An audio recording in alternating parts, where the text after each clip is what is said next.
Good morning, friends. We are studying the subject auditing, right? Now we are going to start chapter number 3, which is company auditor. Last lecture में हमने chapter number 2 को खत्म किया. Okay? So our next chapter is company auditor. So company के auditor कैसे होते हैं, है ना. कंपनी के ऑडिटर के डेफिनेशन से हम लोग स्टार्ट करेंगे. सो ये टॉपिक में हम लोग, ये जो चैप्टर है इसमें हम लोग क्या क्या सीखेंगे. ऑडिटर का क्वालिफिकेशन क्या होना चाहिए, डिसक्वालिफिकेशन क्या होना चाहिए, है ना. डिसक्वालीफाई मतलब किस चीज की वजह से ऑडिटर डिसक्वालीफाई हो जाएगा. सो ये चीजें हम लोग पढ़ेंगे. अपॉइंटमेंट कैसे होता है ऑडिटर का, ऑडिटर को हम लोग कंपनी कैसे रिमूव कर देती है, कौन सी कारण, कौन सी चीजों के कारण. देन राइट एंड ड्यूटीज क्या होती है कंपनी ऑडिटर की. देन लाइबिलिटीज क्या होती है कंपनी ऑडिटर की, है ना. देन ये सब चीजें हम लोग यहाँ पे इस चैप्टर में हम लोग डिस्कस करेंगे. छोटा सा चैप्टर है लेकिन बहुत स्वीट है, अंडरस्टैंडिंग के जैसा है ना. बहुत इंटरेस्टिंग टॉपिक है. एक मतलब एक ऑडिटर का एक पर्सन को आप अपने नजर में देखो, मतलब एक इमेजिन करो एंड उस इमेजिनेशन के पावर के उसको यूज करके हम लोग ये चैप्टर को रीड करेंगे एंड उसको अंडरस्टैंड करेंगे. ठीक है गाइज. क्या क्या सीखेंगे हम लोग. Disqualification and disqualification company auditor के. देन अपॉइंटमेंट क्या क्या होते हैं, रिमूवल कैसे किया जाता है ऑडिटर को, ये सब चीजें सीखेंगे. और उसके राइट, ड्यूटीज एंड रिस्पॉन्सिबिलिटी के बारे में हम लोग, रिस्पॉन्सिबिलिटी लायबिलिटी जो बोलते हैं हम लोग, वो कंपनी ऑडिटर के क्या क्या होते हैं ये सब हम लोग देखेंगे. कंपनी ऑडिटर जो होता है, कंपनी का ऑडिट कंपनी का ऑडिट किसके तहत होता है. कंपनीज एक्ट 1956 के अकॉर्डिंग होता है. ठीक है. उसका प्रोनाउंसमेंट कौन करता है, ICAI करता है. ठीक है. India institute of chartered accountants in India. Section 226 of companies act less down क्या करता है. सेक्शन 226 में क्या लिखा हुआ है कंपनी एक्ट के, qualification and disqualification company auditor का. ये चीज आप ध्यान में रखो सेक्शन 226 में. ठीक है. देन सेक्शन 224 में क्या लिखा है, रूल्स अपॉइंटमेंट एंड रिमूवल का ऑडिटर का. ठीक है. अपॉइंटमेंट, रिमूवल एंड रेम्यूनरेशन, उसका रेम्यूनरेशन, उसका सैलरी, है ना, वो क्या होगा. तो ये ऑडिटर का किस में लिखा है, सेक्शन 224 में मेंशन किया हुआ है. क्या, appointment, removal and remuneration auditor का. 226 में क्या किया है, क्वालिफिकेशन एंड डिस्क्वालिफिकेशन. ओके. तो ये चीज आप ध्यान में रखो. देखेंगे ऑडिटर का क्वालिफिकेशन क्या होना चाहिए. अगर आप ऑडिटर बन रहे हो, अगर आपको अगर ऑडिटर बनना है तो आपका क्वालिफिकेशन क्या होना चाहिए. सी, only qualified person possessing the requisite professional knowledge and technical skills can be appointed as company auditor. सिर्फ क्वालिफाइड पर्सन ही, जो जिसने क्या क्या पोजेस किया है, जिसने क्या क्या एक्वायर किया है, उसके अंदर professional knowledge, technical skills, can be appointed as company auditor. जो कि वो नॉलेज क्या है, वो स्किल्स क्या है, वो हम देखेंगे. The auditor must be a chartered accountant. Auditor क्या होना चाहिए, CA होना चाहिए as per the chartered accountants act 1949 के तहत. And must hold a certificate of practice. और उसने प्रैक्टिस का सर्टिफिकेट भी उसके पास होना चाहिए. ये पहला स्किल हमें पता चल गया, ये पहला क्वालिफिकेशन हमें पता चल गया कि वो CA होना चाहिए according to the CA act 1949. और उसने प्रैक्टिस का सर्टिफिकेट भी उसके पास होना चाहिए. देन सेकंड थिंग क्या, a partnership firm where all the partners hold the above mentioned qualifications. जो कि पार्टनरशिप फर्म जो होती है उसमें पार्टनर्स होते हैं. तो पार्टनर्स ने ये ऊपर का जो क्वालिफिकेशन है वो उन्होंने होल्ड किया होना चाहिए. Can also be appointed as an auditor. मतलब जिसने भी ये जो भी CA होगा, मतलब जो ऊपर, मतलब एक नंबर में जो भी क्वालिफिकेशन दिया हुआ है, वो ही क्वालिफिकेशन वाला person as a auditor partnership firm appoint करती है. ये उन्होंने बोला है. नेक्स्ट, डिस्क्वालिफिकेशन क्या होगा. ठीक है. क्वालिफिकेशन तो हमें पता चल गया कि वो CA होना चाहिए according to the CA act 1949 और उसके पास प्रैक्टिस का सर्टिफिकेट होना चाहिए. ठीक है. डिस्क्वालिफिकेशन क्या होगा. डिस्क्वालिफिकेशन देखेंगे हम लोग. In order to ensure objectivity and independence in audit work, the following individuals can not be appointed as auditor. ठीक है. ऑडिटर एज अ ऑडिटर हम लोग नीचे दिए गए हुए इंडिविजुअल्स को अपॉइंट नहीं करेंगे। Body corporate as incorporated bodies have limited liability, जिनके पास लिमिटेड लाइबिलिटी है वो बॉडीज को नहीं करेंगे अपॉइंट। ठीक है, जो भी बॉडी कॉर्पोरेट है जिनके पास लिमिटेड लाइबिलिटी है वो यहाँ पे नहीं होगा, वो फर्म्स एज अ ऑडिटर हमारे यहाँ पे नहीं आ सकती। And officer of the client company, जो कि क्लाइंट कंपनी का ऑफिसर है वो भी ऑडिटर नहीं हो सकता। A person who is partner, जो कि पार्टनर है एक ऐसा पर्सन, और वो या फिर वो एम्प्लॉयमेंट ऑफ एन ऑफिसर, मतलब who is employment of an officer, officer के तहत वो एम्प्लॉय है, और an employee of the company, या फिर कोई एम्प्लॉय है। ठीक है, तो ये भी ऑडिटर नहीं हो सकते। Then a person who is indebted to the company for an amount exceeding 1000 rupees, मतलब एक ऐसा बंदा जो कि इनडेप्टेड है कंपनी का, जिसने 1000 रुपए से ज्यादा डेप्ट किया हुआ है, वो भी नहीं हो सकता। और who has given any guarantee और provided any security in connection with the indebtedness of any third person to the company for an amount exceeding 1000 rupees. ठीक है, ये भी नहीं हो सकता। A person holding security of the company, एक बंदा जो कि जिसने कंपनी की सिक्योरिटी होल्ड की हुई है, वो भी नहीं हो सकता।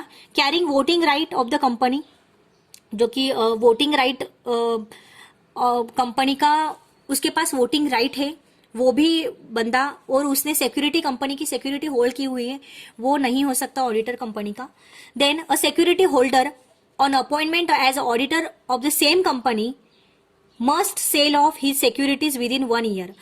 अगर कोई ऑडिटर को, मतलब अगर कोई बंदे को उस कंपनी का, वो सेम कंपनी का ऑडिटर अगर बनना है, जो कि सिक्योरिटी होल्डर है, सिक्योरिटी होल्डर मतलब क्या, जिसने कंपनी के सिक्योरिटी होल्ड की है, शेयर्स होल्ड किए हैं, डिबेंचर्स होल्ड किए, जो भी है ना, तो वो जो सिक्योरिटी होल्डर है, अगर उसको कंपनी का ऑडिटर बनना है, ठीक है, उसको अपॉइंटमेंट करना है एज अ ऑडिटर करके उसी सेम कंपनी में, तो उसे 1 साल के अंदर उसके सारे सिक्योरिटीज बेचने पड़ेंगे।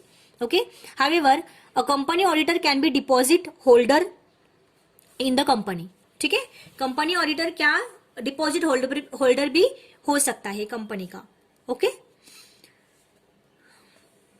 The above mentioned persons can not be appointed as an auditor. So ऊपर दिए गए हुए जो भी ऑडिटर है वो भी एज एन ऑडिटर अपॉइंट नहीं हो सकते। ऑफ अ सब्सिडियरी कंपनी और होल्डिंग कंपनी, जो भी, और subsidiary of the client company, जो भी कंपनी हो, मेन मतलब होल्डिंग कंपनी हो, सब्सिडियरी कंपनी हो, या फिर subsidiary of the client company हो, तीनों कैटेगरीज के कंपनी के ये ऑडिटर्स नहीं हो सकते। ठीक है, ये जो मेंशन किए गए इंफॉर्मेशन के तहत। ओके, सो ये हो गया डिस्क्वालिफिकेशन। क्वालिफिकेशन हमने देखा, डिस्क्वालिफिकेशन हमने देखा। Now we are going to move appointment of auditor. Auditor का अपॉइंटमेंट कैसे होता है, ये चीजें हम देखेंगे। अंडर सेक्शन 224 के कंपनी एक्ट के सेक्शन 224 में दिया हुआ है अपॉइंटमेंट का ऑडिटर का अपॉइंटमेंट कंपनी में कैसे किया होता है। ठीक है, सो अपॉइंटमेंट ऑफ डायरेक्टर, सबसे पहले अपॉइंटमेंट ऑफ डायरेक्टर का अपॉइंटमेंट होता है।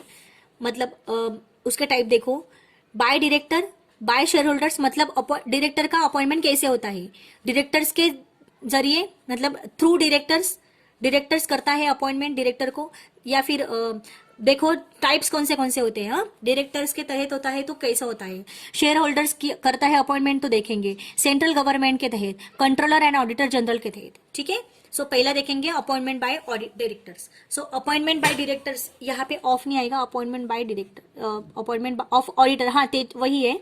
ठीक है, बाय डायरेक्टर देखेंगे हम लोग। Directors are members of the management, director कौन होते हैं, मैनेजमेंट के मेंबर्स होते हैं, and not owners of the company के ओनर्स नहीं होते हैं। ठीक है, statutory auditors are appointed to report to the share holders. Statutory auditors जो होते हैं वो अपॉइंटेड होते हैं to report the share holders को रिपोर्ट करने के लिए ये अपॉइंटेड किए जाते हैं statutory auditor. Whether the financial statement containing the claims of the directors is true and fair और नॉट। मतलब फाइनेंशियल स्टेटमेंट में जो भी क्लेम्स है, डायरेक्टर्स के जो भी क्लेम्स है, ये ट्रू एंड फेयर है या नहीं है, ठीक है, ये चेक करने के लिए। Okay, hence generally it is the share holders who appoint, generally who appoint auditors, जो भी शेयर होल्डर्स होते हैं वो एज ऑडिटर्स अपॉइंट किए जाते हैं। However in the following situation directors themselves appoint the auditor. So नीचे दी गई सिचुएशन में डायरेक्टर्स खुद को ही एज अ ऑडिटर अपॉइंट कर लेते हैं। ओके, फर्स्ट ऑडिटर देखेंगे, on incorporation of a company the directors appoint the first auditor as the share holders have not yet joined the company. Okay, देखो company के incorporation पे directors appoint the first auditor as a share holders have not eight join the company, मतलब share holder ने company को join भी नहीं किया होता है, उस टाइम पे डायरेक्टर्स ने फर्स्ट ऑडिटर को अप्लाई, डायरेक्टर्स क्या करते हैं, फर्स्ट ऑडिटर को अपॉइंट करते हैं। Okay, next, first auditor shall be appointed within 1 month of the date of registration of the company. First auditor को अपॉइंट किया जाता है 1 महीने के अंदर, मतलब कंपनी का जो रजिस्ट्रेशन हुआ उसके रजिस्ट्रेशन के 1 महीने के अंदर ये फर्स्ट ऑडिटर को अपॉइंट किया जाता है। ठीक है, by valid resolution and name and the other details of the first auditor shall be included in the articles of association of the company। जो भी आर्टिकल ऑफ एसोसिएशन होता है कंपनी का, उसमें सारी फर्स्ट ऑडिटर की डिटेल्स दी जाती है। The appointment shall be made within 1 month of the date of incorporation, date of incorporation के 1 month के अंदर ऑडिटर का रजिस्ट्रेशन अपॉइंटमेंट हो जाना चाहिए। And he shell hold office, और उसने ऑफिस होल्ड करना चाहिए till the conclusion of the first annual general meeting. First annual general meeting के कंक्लूजन हो जाने तक उसने उसका ऑफिस होल्ड कर लेना चाहिए। ओके, नेक्स्ट, कैजुअल वैकेंसी देखेंगे। कैजुअल वैकेंसी क्या होती है? Any casual vacancy in the office of the auditor can be filled by the directors of the company. Director of the company, company के जो director होते हैं उनके थ्रू ये ऑडिटर की वैकेंसी फिल होती है। ठीक है, such an auditor shall hold office until the conclusion of the next annual general meeting. ये जो ऑडिटर होते हैं वो उनको ऑफिस होल्ड करना होता है नेक्स्ट एनुअल जनरल मीटिंग के कंक्लूजन आने तक। Okay, if casual vacancy is caused by prior resignation of the auditor, अगर ये कैजुअल वैकेंसी प्रायर ऑडिटर के रेजिग्नेशन से निकलती है, the directors cannot fill the vacancy so caused. Okay, तो डायरेक्टर ये वैकेंसी है ये फिल नहीं कर सकती।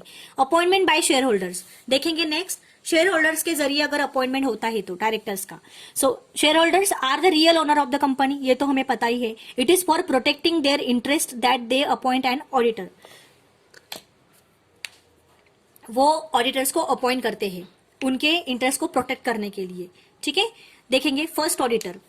इन case the directors fail to appoint the first auditor, अगर डायरेक्टर फेल हुए ऑडिटर को, फर्स्ट ऑडिटर को अपॉइंट करने में, तो देन शेयर होल्डर अपॉइंट करेंगे at the general meeting by passing a resolution. Resolution को पास करके शेयर होल्डर उनका ऑडिटर अपॉइंट करेंगे जनरल मीटिंग में। ठीक है, subsequent auditor after the first annual general meeting के बाद first auditors term of office would get over and the share holder shall appoint an auditor at every annual general meeting by either passing an ordinary resolution or by special resolution as required by law। मतलब special resolution के जरिए या फिर ordinary resolution के जरिए, ordinary resolution pass करके जो share holders है वो एवरी एनुअल जनरल मीटिंग में ऑडिटर को अपॉइंट करेंगे।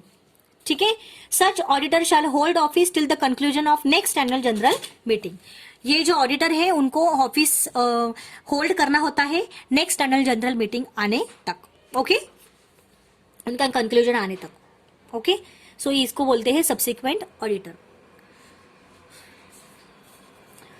आफ्टर अपॉइंटमेंट के बाद the company will send letter of intimation to the auditor and the auditor is required to convey in writing his acceptance or non acceptance. ठीक है, appointment हो जाने के बाद कंपनी क्या करती है, लेटर, इंटीमेशन का लेटर भेजती है ऑडिटर को, और ऑडिटर को उसका एक्सेप्टेंस, उसने वो लेटर को एक्सेप्ट किया, मतलब वो अपॉइंटमेंट को एक्सेप्ट किया या नहीं किया, उसको वो रिस्पॉन्स भेजना होता है with in 80 days।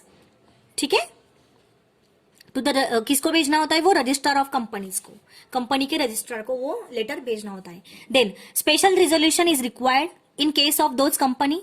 Special resolution require होती है ऐसी कंपनीज को जैसे जो कि कंपनीज का it whose not less than 25% of subscribe share capital, जिनके कंपनी जो कंपनीज के 25% मतलब कम से कम 25% सब शेयर कैपिटल होने चाहिए, सब्सक्राइब शेयर कैपिटल होने चाहिए.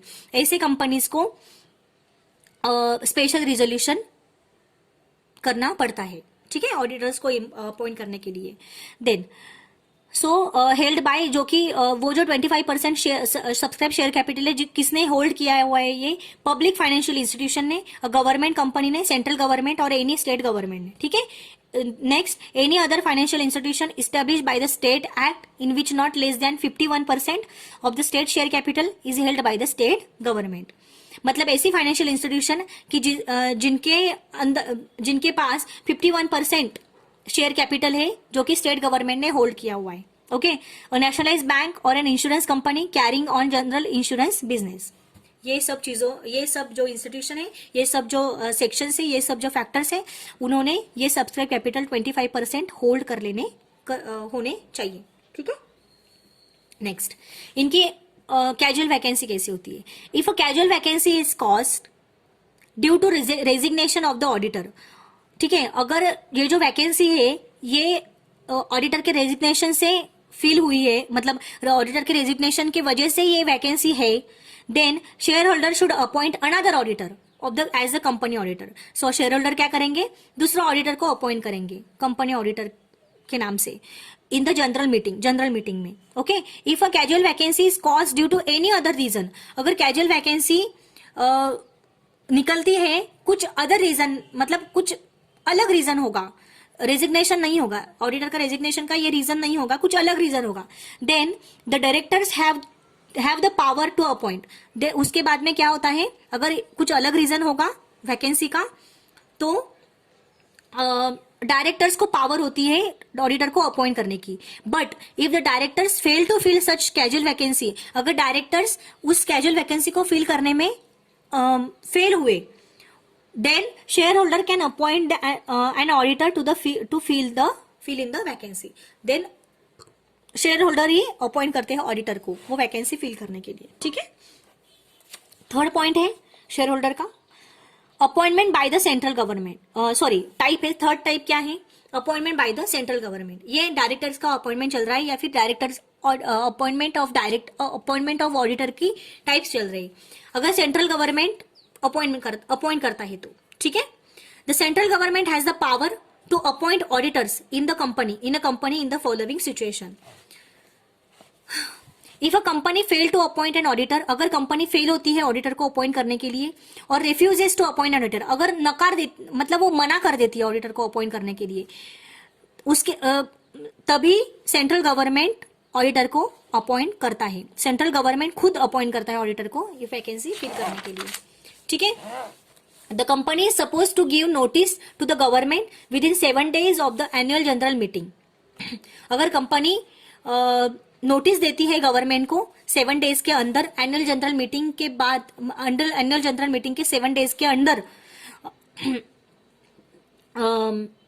कंपनी गवर्नमेंट को नोटिस देती है, auditors are appointed from the panel of names suggested by the applicant company. ठीक है, ये सब चीजें.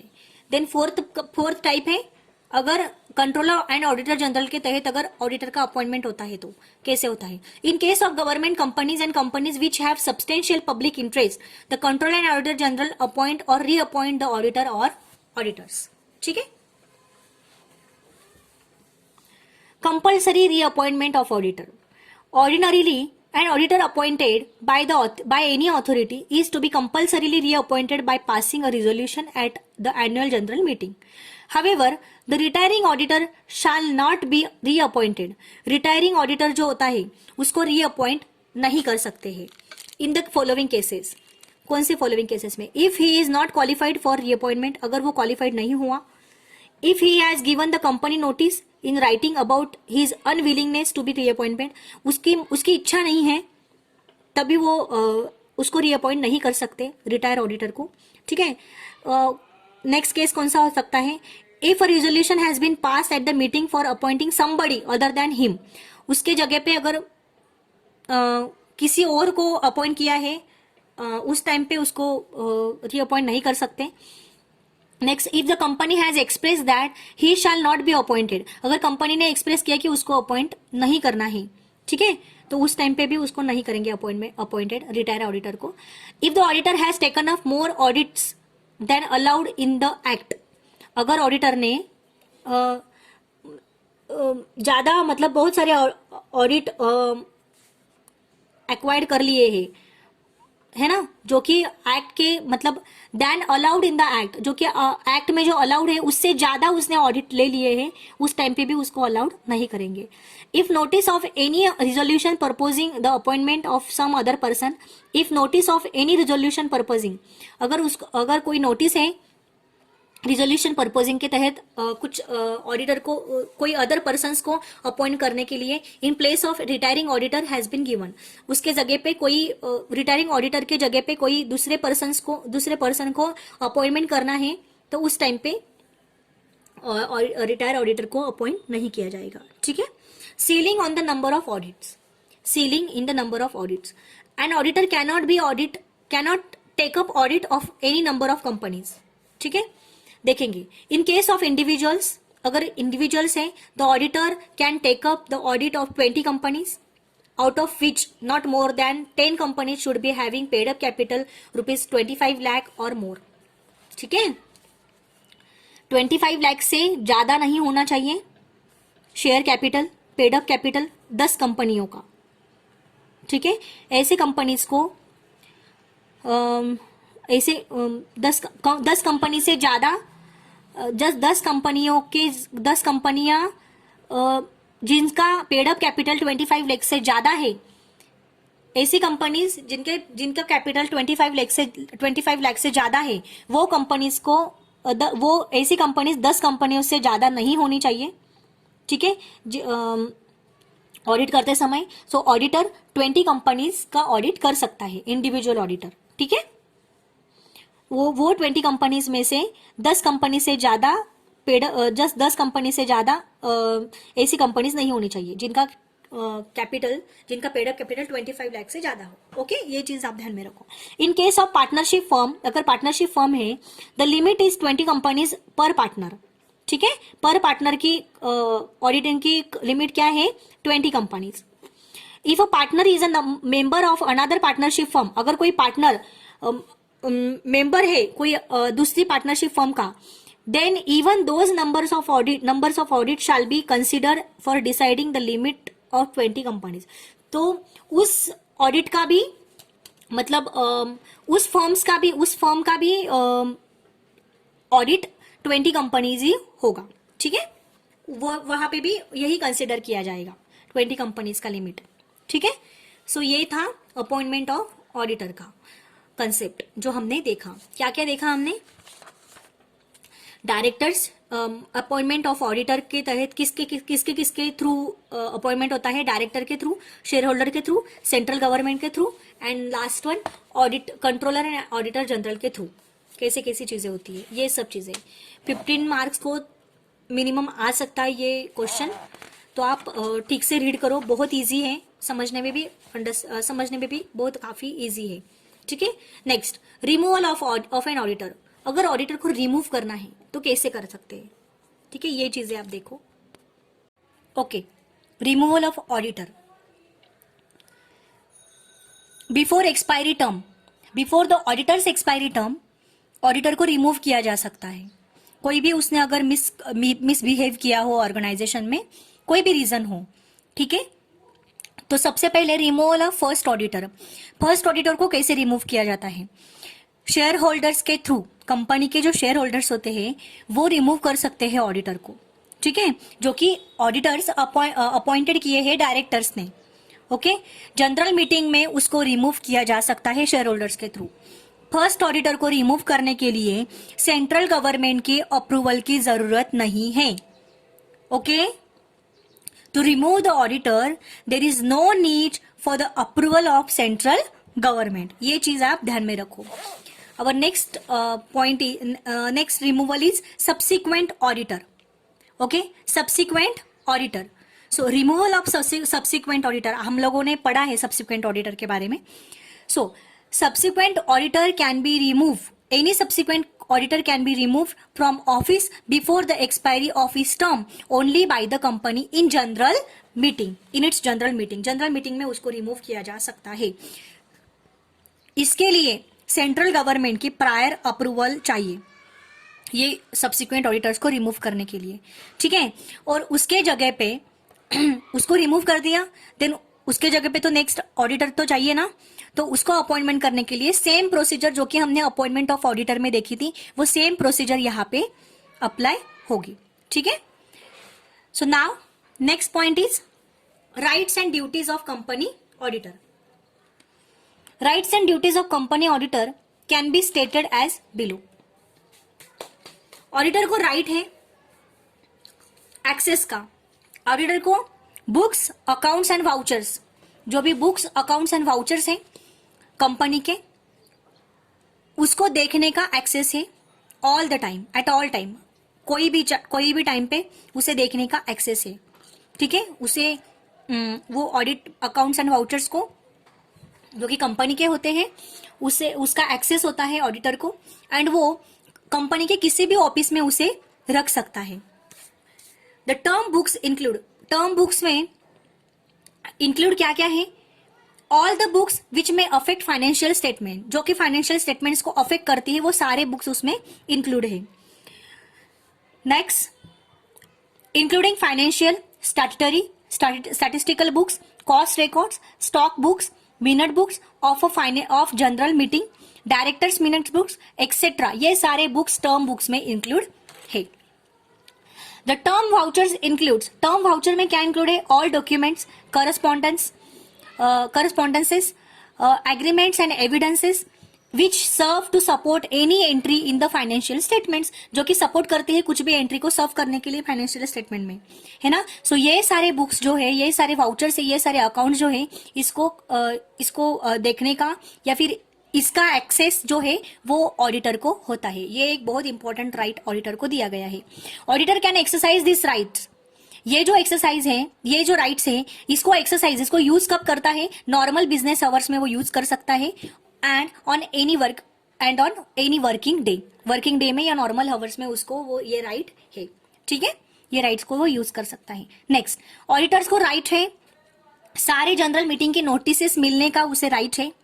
देन जो भी कम्युनिकेशन हो रहा है मेंबर्स ऑफ द कंपनी का, उसमें कम्युनिकेट करने का राइट भी है ऑडिटर को. Then auditor can attend all the general meetings, और ऑडिटर सारे जनरल मीटिंग्स को अटेंड कर सकता है. Okay, but cannot speak. सिर्फ ऑडिट वर्क से रिलेटेड जो भी मैटर्स होंगे वो मैटर्स पे ही वो बोल सकता है. Okay, but speak only in the matter which are related to his audit work. Okay, guys. Next, an auditor can call for any explanation or information from the employees and officers, including managing director and other directors of the company. मतलब कि auditor अगर उसे कोई doubt होगा, अगर उसे कुछ कुछ क्वेरीज होंगी, तो वो एक्सप्लेनेशन और इंफॉर्मेशन मांग सकता है कंपनी के एम्प्लॉयज से या फिर कंपनी के एम्प्लॉयज से और कंपनी के ऑफिसर से. वो ऑफिसर्स में कौन कौन इंक्लूड है? Managing directors and other directors of the company. Okay. So कि जो कुछ क्या एक्सप्लेनेशन मांगेगा और क्या इन्फॉर्मेशन मांगेगा वो, कि जो ऑडिट पर्पस के लिए रिलीवेंट है वो इन्फॉर्मेशन एंड एक्सप्लेनेशन. ठीक है. सो अगर ये एक्सप्लेनेशन एंड इन्फॉर्मेशन वो ऑफिसर्स एंड एम्प्लॉइज ने उसे देने के लिए मना कर दिया या फिर उसे इंफॉर्मेशन नहीं दी ऑडिटर को, तो वो ऑडिटर जो है वो ऑडिट रिपोर्ट में ये मेंशन कर सकता है कि इन्होंने मुझे इंफॉर्मेशन या एक्सप्लेनेशन नहीं दिया. ठीक है. नेक्स्ट राइट क्या है? Auditor has right to visit branch offices. ठीक है, उसके जो भी ऑफिस है कंपनी का, वो कंपनी के ब्रांच ऑफिस में ऑडिटर को विजिट करने का राइट है. ठीक है. And has access to the books, accounts and vouchers maintain at the branch. जो ब्रांच में मेंटेन करते हैं वो बुक्स, अकाउंट्स एंड वाउचर्स को भी उसे एक्सेस है. ठीक है, वो ये बुक्स अकाउंट्स एंड वाउचर्स का भी उसे एक्सेस है, उसे देखने का एक्सेस है। ठीक है, in case of foreign branches, अगर फॉरेन ब्रांचेस के बारे में अगर हम देखें तो ऑडिटर को ये सफिशिएंट है। कंपनी क्या करती है, वो फॉरेन ब्रांचेस से बुक्स अकाउंट्स एंड वाउचर्स का कॉपीज मंगवा लेती है, तो वो कॉपीज को देखने का, वो कॉपीज का जो एक्सेस है वो ऑडिटर को होता है। ठीक है, next, the auditor has a right to sign the auditors report. Auditor को राइट है, ऑडिटर को राइट है ऑडिटर्स रिपोर्ट पे साइन करने का। ठीक है, उसे साइन करने का, उसे और एनी अदर डॉक्यूमेंट पे भी साइन करने का उसे अधिकार है, उसे ऑथेंटिकेट करने का। ठीक है, कंपनी ने अगर चाहा तो मतलब जो भी रिक्वायर्ड मतलब लॉ रिक्वायर्ड जो भी डॉक्यूमेंट्स है उस पर साइन करने का ऑडिटर को अधिकार है। ओके, वो साइन भी कर सकता है, ऑथेंटिकेटेड भी कर सकता है। ओके, अगर पार्टनरशिप फर्म के बारे में अगर देखा जाए तो only one partner of the firm की जो इंडिया में प्रैक्टिस कर रहा है वो साइन कर सकता है पार्टनरशिप फर्म में। ओके, ये सब चीजें आपने देखी। नेक्स्ट राइट क्या है, the auditor has right to receive remuneration as per the provision of the act. वो ऑडिट कर रहा है तो ऑब्वियसली उसे पेमेंट मिलना चाहिए, है ना, उसका पेमेंट उसे मिलना चाहिए। इसका पेमेंट्स मतलब रेम्यूनरेशन, मानधन उसको मिलता है। ठीक है, जो कि फिक्स नहीं होता है, कभी कभी फिक्स भी होता है कोई कोई कंपनीज में। ओके, तो उसे वो मिलने का, वो रेम्यूनरेशन उसका मिलने का भी उसे अधिकार है, जो कि प्रोविजन में जो एक्ट प्रोविजन के एक्ट के प्रोविजन में जो भी एक्ट में जो भी प्रोविजन में बताया है उसके रेम्यूनरेशन के बारे में उसे मिलने का अधिकार है। ठीक है, next, an auditor can exercise his right in lien of the books of accounts. Okay, auditor exercise मतलब ऑडिटर उसके राइट्स को यूज कर सकता है बुक्स ऑफ अकाउंट्स के लिए। If the board has authorise him to possess such records, अगर board ने उसे ऑथराइज किया तो वो रिकॉर्ड्स को पोजेस करने के लिए। He can exercise his lane on the books, वो बुक्स को भी उसके राइट्स को एक्सरसाइज कर सकता है, एंड डॉक्यूमेंट्स को भी, जो कि वो ऐसे डॉक्यूमेंट जो कि उसके वर्क को कनेक्टेड है। ठीक है, for which fees have not been paid, जिसकी फीस नहीं पेड की है उस डॉक्यूमेंट्स को भी वो देख सकता है। ठीक है, ड्यूटीज ऑफ एन ऑडिटर, ये थे राइट्स, 7 राइट्स है गाइस। ठीक से रीड करो, अंडरस्टैंड करो, समझ में आ जाएगा। Duties of a company auditor, ये क्लासिफाइड किया हुआ है ड्यूटीज को, उसको ड्यूटी टू रिपोर्ट करने की ड्यूटी, इंक्वायरी करने की ड्यूटी, है ना, स्टेटमेंट बनाने की ड्यूटी जो कि एडिशनल मैटर्स होते हैं उनकी, अदर स्टैट्यूटरी ड्यूटी या फिर अदर कोई ड्यूटीज होंगी वो। ठीक है, ड्यूटीज टू रिपोर्ट करने की duty. The auditor has the duty to report to the members of the company. Auditor की ड्यूटी है जो कि कंपनी के मेंबर्स है उनकी रिपोर्ट करने की, है ना। The financial statement and every document declare to be part of final account, company का जो भी फाइनेंशियल स्टेटमेंट्स है और जो भी डॉक्यूमेंट्स है कंपनी के, वो फाइनल अकाउंट का पार्ट है, ये ऑडिटर को डिक्लेयर करना चाहिए। ठीक है, ये एक ड्यूटी है उसकी। The report should be state the following, मतलब रिपोर्ट में क्या क्या मेंशन होना चाहिए।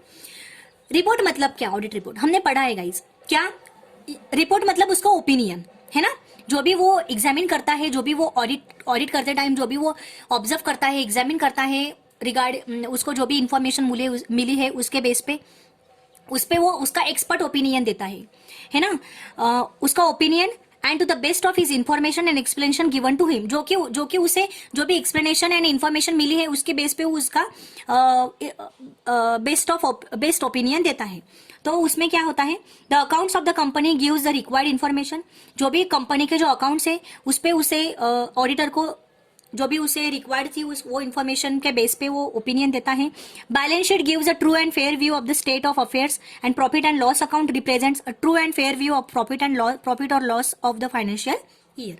ठीक है, तो ये चीज है, ये इसके बेस पे वो उसका ओपिनियन देता है। नेक्स्ट उसकी ड्यूटी है रिपोर्ट की। He has obtain all the information and explanation required for the purpose of his audit.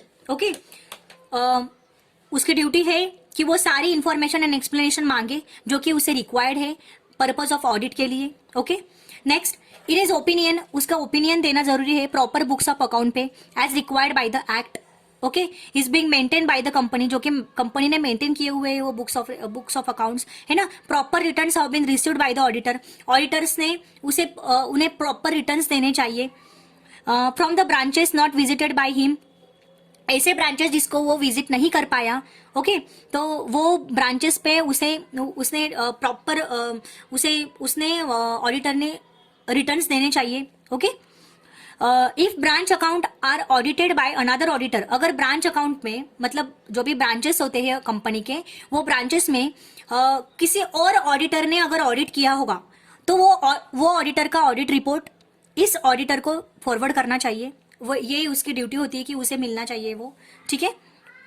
Next, financial statements are in agreement with books of accounts, books of accounts के साथ financial statement के agreement हुई है, ये उसने देखना चाहिए और रिटर्न्स भी देखने चाहिए, ठीक है। वेदर एनी डायरेक्टर डिस्क्वालिफाइड हुआ है क्या, जो कि अपॉइंट किया था एज अ डायरेक्टर करके, वो डायरेक्टर डिस्क्वालिफाइड हुआ है क्या, वो उसने देखना चाहिए, ये उसकी ड्यूटी है। Whether cess payable by the company has been paid, कोई सेस, एजुकेशन सेस हो, कोई भी सेस हो, अगर वो पेड किया है क्या, वो देखना चाहिए ऑडिटर ने। अगर नहीं पेड किया है तो उसकी डिटेल्स देखनी चाहिए कि ये सच में पेड नहीं किया है ऐसा करके, उसकी डिटेल्स उसने देखनी चाहिए। ये था audit report, audit to report, duty to report, ठीक है। ये रिपोर्ट के बारे में उसकी ड्यूटी थी। अभी इंक्वायरी के बारे में ऑडिटर की ड्यूटी क्या होती है ये हम देखेंगे।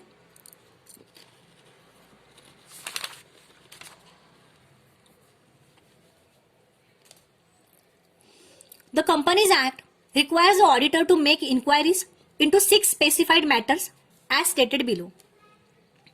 6 मैटर्स होते हैं इंक्वायरी के, ठीक है। वो मैटर्स पे ऑडिटर की ड्यूटी है कि वो उस पर इंक्वायरी करे। सबसे पहला matter, loans and advances made on the basis of security have been properly secured, security के बेस पे, सिक्योरिटी के बेसिस पे लोन्स एंड एडवांसेस कंपनी लेती है ना, तो वो सिक्योर्ड है क्या वो देखना चाहिए, है ना। देन उसका टर्म क्या है वो देखना चाहिए, प्री जुडिशियल है क्या वो देखना, प्री जुडिशियल है या नहीं वो देखना चाहिए, ठीक है। Next, transactions made in the form of book entries are not prejudicial to the interest on the company, okay. So ये जो ट्रांजेक्शंस है वो अगर प्रीजुडिशियल नहीं है तो उस पर इंक्वायरी करनी चाहिए ऑडिटर ने, ये उसकी ड्यूटी है, ठीक है। Next, in case of such assets as shares, अगर कोई एसेट्स, शेयर्स हैं, डिबेंचर्स है एंड अदर सिक्योरिटीज है, ओके, और वो एसेट्स को, ये जो एसेट्स है शेयर्स, डिबेंचर्स एंड सिक्योरिटीज, उसको जिस प्राइस में हमने परचेस किया था उससे वो प्राइस से भी लेस हमने, वो प्राइस से भी लोअर प्राइस में हमने बेच दिया वो एसेट्स को, तो वो हमने ऐसा क्यों किया, हमने वो लोअर प्राइस में क्यों बेचा, है ना, उसका एक्सप्लेनेशन, उसकी इंक्वायरी करने की ड्यूटी ऑडिटर को है, okay. Except banking and investment companies, इनको छोड़ के हम लोग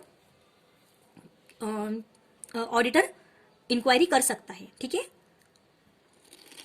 next, whether loans and advances made by company have been shows as deposits, अगर लोन्स एंड एडवांसेस जो कंपनी ने बनाए हैं वो डिपॉजिट्स एज ए डिपॉजिट्स करके उन्होंने शो किए हैं बैलेंस शीट में, तो उसका भी एक्सप्लेनेशन ऑडिटर को चाहिए, ठीक है।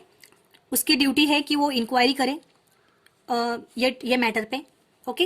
Weather personal expenses have been changed to the revenue account, अगर रिवेन्यू अकाउंट में पर्सनल एक्सपेंसेस चेंज हुए हैं तो उस पर भी वो इंक्वायरी कर सकता है ऑडिटर, ये उसकी ड्यूटी है, ठीक है।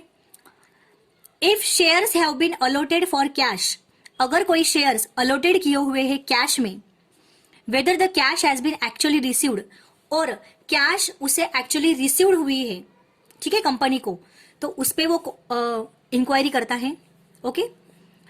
इफ नॉट रिसीव्ड, अगर कैश नहीं रिसीव्ड हुई है तो इस पोजीशन में कंपनी ने बैलेंस शीट में calls in arrears, as a calls in arrears करके वहां पे मेंशन किया है क्या, ठीक है, वो अगर मेंशन किया है तो उस पर भी वो इंक्वायरी कर सकता है, कैश मिली है उस पर भी वो इंक्वायरी कर सकता है, ठीक है।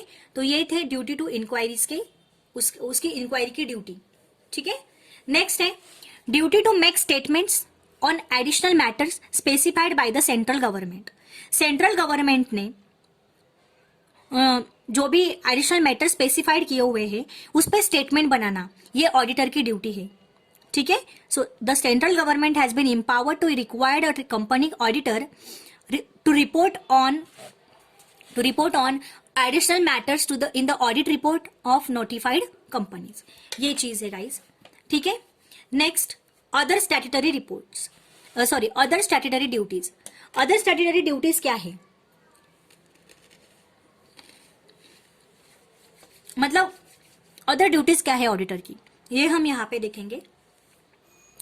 An auditor has the duties, auditor की ड्यूटी है टू सर्टिफाई द स्टेटमेंट्स को सर्टिफाई करने की, कंटेंट इन द प्रोस्पेक्ट्स, जो भी प्रोस्पेक्ट में कंटेंट दिए हुए हैं उस पे स्टेटमेंट बनाने की, जैसे कि रेट ऑफ डिविडेंड पेड, कौन से रेट पे हमने डिविडेंड पेड किया, in respect of each class of share, मतलब हर एक क्लास ऑफ शेयर्स पे हमने कितना रेट ऑफ डिविडेंड पेड किया है ना, लास्ट 5 फाइनेंशियल ईयर्स में, ओके, लास्ट 5 फाइनेंशियल ईयर में, immediately preceding the issue of the prospectus, ठीक है।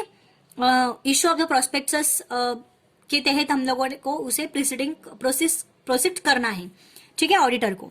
The auditor has to certify certain content of statutory report, उसे कुछ स्टैट्यूटरी रिपोर्ट बनाने पड़ते हैं, ठीक है, जैसे कि relating to shares allotted by the company ने अगर शेयर्स अलॉटेड किए हैं तो receipts and payments of the company, इस पे उसे ऑडिट रिपोर्ट उस पे उसे स्टैट्यूटरी रिपोर्ट बनाना पड़ता है, ओके गाइस।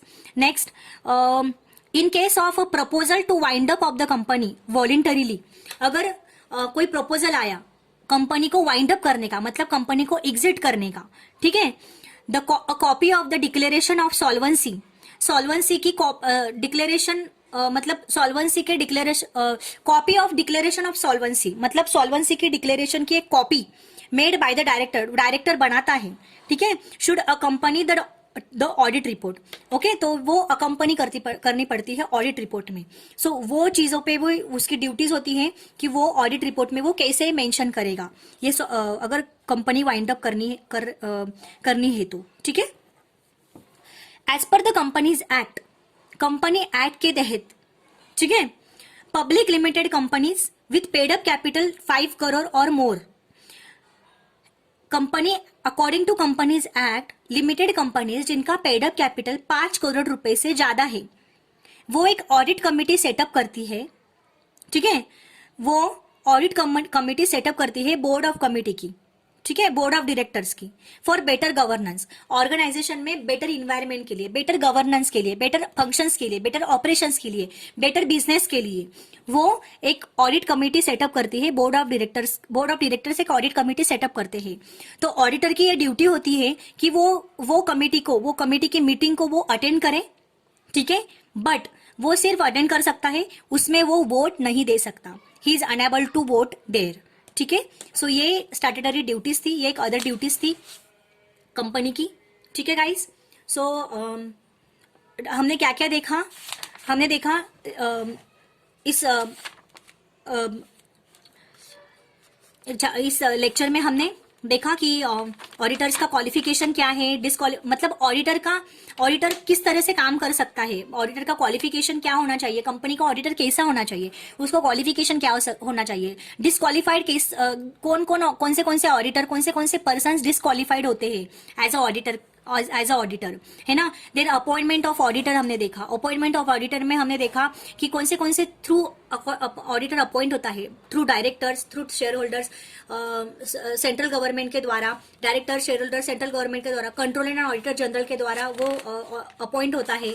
देन हमने देखा रिमूवल किस तरह से होता है, फर्स्ट ऑडिटर सब्सिक्वेंट ऑडिटर किस तरह से रिमूवल होता है, राइट। देन हमने देखा कि राइट एंड ड्यूटीज, राइट्स कौन से है ऑडिटर के, है ना, ड्यूटीज कौन से है ऑडिटर्स के, है ना, duty to report, duties auditors के है, रिपोर्ट करने की ड्यूटी, इंक्वायरी करने की ड्यूटी, स्टेटमेंट्स कोई एडिशनल मैटर्स पे जो कि 6 मैटर्स होते हैं, है ना। तो वो 6 मैटर्स पे उसे कैसे किस तरह से स्टेटमेंट बनाने चाहिए, वो एक ड्यूटी उसकी होती है। देन अदर ड्यूटीज उसकी कौन सी होती है वो यहाँ पे दिया हुआ है। देन सेंट्रल गवर्नमेंट ने जो भी एडिशनल मैटर्स दिए हुए हैं उस पे वो कैसे ड्यूटीज बनाते हैं, सॉरी एडिशनल मैटर्स नहीं होते हैं, इंक्वायरी 6 मैटर्स पे इंक्वायरीज वो कर सकता है, उस पे उसकी ड्यूटी होती है, राइट। जो भी 6 मैटर्स पे वो 6 मैटर्स की इंक्वायरी